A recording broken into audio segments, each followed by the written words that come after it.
আসসালামু আলাইকুম, স্বাগতম জানাচ্ছি বিবিসি নিউজ আন্তর্জাতিক সংবাদে। শুরুতেই সংবাদ শিরোনাম, এরপর বিস্তারিত। আঞ্চলিক যুদ্ধের হুঁশিয়ারি দিলেন খামেনি। আমিরাতের শাসকের গুপ্তচর ছিলেন সাংবাদিক খাশোগি। রোজা কবে শুরু জানালেন জ্যোতির্বিদরা। এপস্টেইনের নথিতে মোদির নাম, ভারতের জন্য জাতীয় লজ্জা। দর্শক, এতক্ষণ শুনছিলেন সংবাদ শিরোনাম। এখন বিস্তারিত।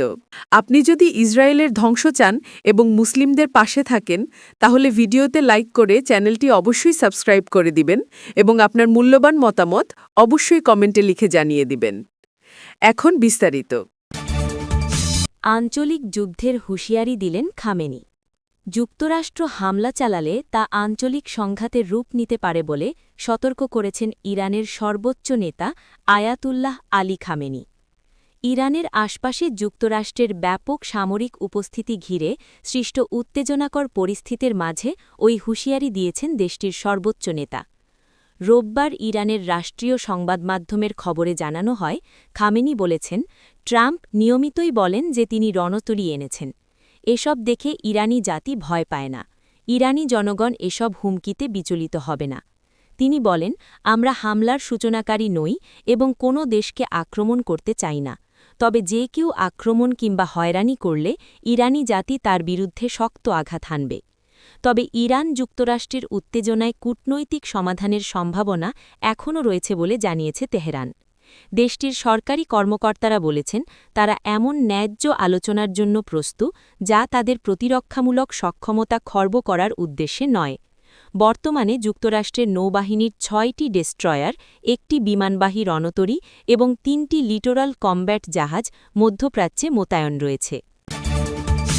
আমিরাতের শাসকের গুপ্তচর ছিলেন সাংবাদিক খাশোগি।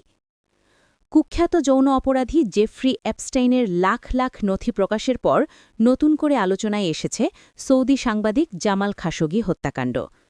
শুক্রবার মার্কিন জাস্টিস ডিপার্টমেন্টের প্রকাশ করা নথিতে দেখা গেছে, তুরস্কের ইস্তাম্বুলে খাশোগি খুনের পরবর্তী দিনগুলোতে একাধিক বার্তা আদান-প্রদান করেন এপস্টেইন। ২০১৮ সালের ২ অক্টোবর ইস্তাম্বুলে সৌদি কনসুলেটের ভেতরে খাশোগিকে হত্যা করা হয়। পরে যুক্তরাষ্ট্রের গোয়েন্দা সংস্থাগুলো সব তথ্য উপাত্ত যাচাই করে এই সিদ্ধান্তে পৌঁছায় যে সৌদি যুবরাজ মোহাম্মদ বিন সালমান হত্যার অনুমোদন দিয়েছিলেন। হত্যাকাণ্ড ঘিরে পরে গভীর আন্তর্জাতিক সংকট তৈরি হয়।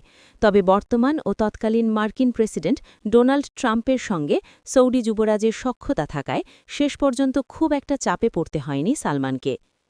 প্রকাশিত নথিতে এপস্টেইন ও আনাস আল রাশিদ নামে পরিচয় প্রকাশ না হওয়া ব্যক্তির মধ্যে খাশোগি হত্যাকাণ্ড নিয়ে কথোপকথনের তথ্য আছে।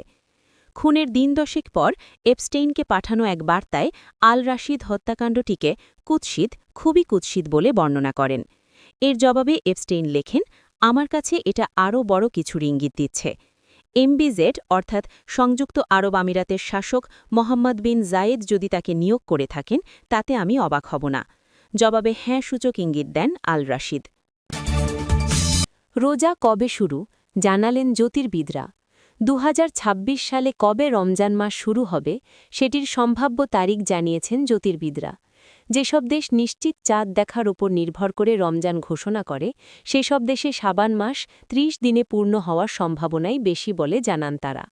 আবুধাবি ভিত্তিক ইন্টারন্যাশনাল অ্যাস্ট্রোনমি সেন্টারের IAC এর পরিচালক প্রকৌশলী মোহাম্মদ শওকাত ওদেহ বলেন, আগামী ১৭ ফেব্রুয়ারি মঙ্গলবার আরব ও ইসলামী বিশ্বের সব অঞ্চল থেকেই খালি চোখে, টেলিস্কোপে কিংবা উচ্চ ক্ষমতার জ্যোতির্বৈজ্ঞানিক ইমেজিং প্রযুক্তি ব্যবহার করেও চাঁদ দেখা প্রায় অসম্ভব কিংবা সামান্য সম্ভাবনা রয়েছে। তবে যেসব দেশ নিশ্চিতভাবে চাঁদ দেখার ওপর নির্ভর করে, সেসব দেশে ১৮ ফেব্রুয়ারিকে বুধবার শাবান মাসের ৩০তম ও শেষ দিন হিসেবে ধরা হতে পারে বলে ধারণা করা হচ্ছে। অর্থাৎ শাবান মাস ৩০ দিনে পূর্ণ হবে এবং সংযুক্ত আরব আমিরাত সহ এসব দেশে ১৯ ফেব্রুয়ারি পবিত্র রমজান মাস শুরু হওয়ার সম্ভাবনা রয়েছে। চাঁদ দেখার বিষয়টি ব্যাখ্যা করে প্রকৌশলী ওদেহ বলেন, ১৭ ফেব্রুয়ারি সন্ধ্যায় ইসলামী বিশ্বের পূর্বাঞ্চলে সূর্যের আগে অস্ত যাবে চাঁদ।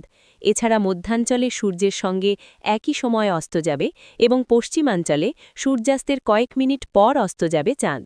এই স্বল্প সময় চাঁদের সংযোগ থেকে দৃশ্যমান অর্ধচন্দ্রে রূপান্তরের জন্য যথেষ্ট নয়। এপস্টেইনের নথিতে মোদির নাম, ভারতের জন্য জাতীয় লজ্জা। যুক্তরাষ্ট্রের কুখ্যাত যৌন নিপীড়ক জেফ্রি এপস্টেইন সংশ্লিষ্ট কয়েক লাখ পৃষ্ঠার নতুন গোপন নথি উন্মোচন করেছে মার্কিন বিচার বিভাগ, যা নিয়ে বর্তমানে ভারত জুড়ে তীব্র বিতর্ক সৃষ্টি হয়েছে। এসব নথিতে ভারতের প্রধানমন্ত্রী নরেন্দ্র মোদীর নাম আসায় দেশটির রাজনৈতিক মহলে ব্যাপক চাঞ্চল্য দেখা দিয়েছে। শুক্রবার ৩০ জানুয়ারি যুক্তরাষ্ট্রের নতুন ট্রান্সপারেন্সি আইনের আওতায় এই বিশাল তথ্যভাণ্ডার প্রকাশ করা হয়, যার মধ্যে ৩০ লাখের বেশি পৃষ্ঠা, হাজার হাজার ভিডিও এবং ১.৫ লাখেরও বেশি ছবি রয়েছে। নথিতে মোদির নাম আসার পর শনিবার ৩১ জানুয়ারি ভারতের পররাষ্ট্র মন্ত্রণালয় এক আনুষ্ঠানিক বিবৃতিতে একে ভিত্তিহীন ও নিন্দনীয় বলে আখ্যা দিয়েছে। মন্ত্রণালয়ের মুখপাত্র রণধীন জয়সওয়াল এক ভিডিও বার্তায় জানান, জেফ্রি এপস্টেইনের একটি কথিত ইমেইলে প্রধানমন্ত্রী মোদির ২০১৭ সালের দখলদার ইসরায়েল সফরের উল্লেখ রয়েছে। তিনি স্পষ্ট করেন, ওই ঐতিহাসিক সফরের তথ্যটি সত্য হলেও বাকি সব দাবি এক দণ্ডিত অপরাধীর কল্পনাপ্রসূত গল্প ছাড়া আর কিছুই নয়। ভারতের মতে এই নথিগুলোর কোনো বিশ্বাসযোগ্যতা নেই এবং এগুলো কেবলই জল ঘোলা করার অপচেষ্টা।